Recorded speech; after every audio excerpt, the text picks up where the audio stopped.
Hi everyone, welcome back to another video from Crypto Basics. In this video, I'm going to be showing you how to change your Zerion application's language. To change your language in the Zerion mobile app, first of all, launch open the Zerion application and sign into your account. From the home page of Zerion, tap on your profile icon at the bottom right hand corner and then click on App Settings in the pop-up. In the App Settings menu, look for Preferences and tap on it. Under Preferences, tap on Language.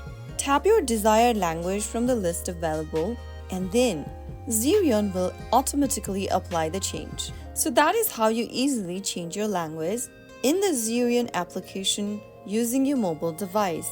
I hope the tutorial was helpful to you. If it was, go ahead and give us a thumbs up. Don't forget to subscribe to our channel by hitting that subscribe button.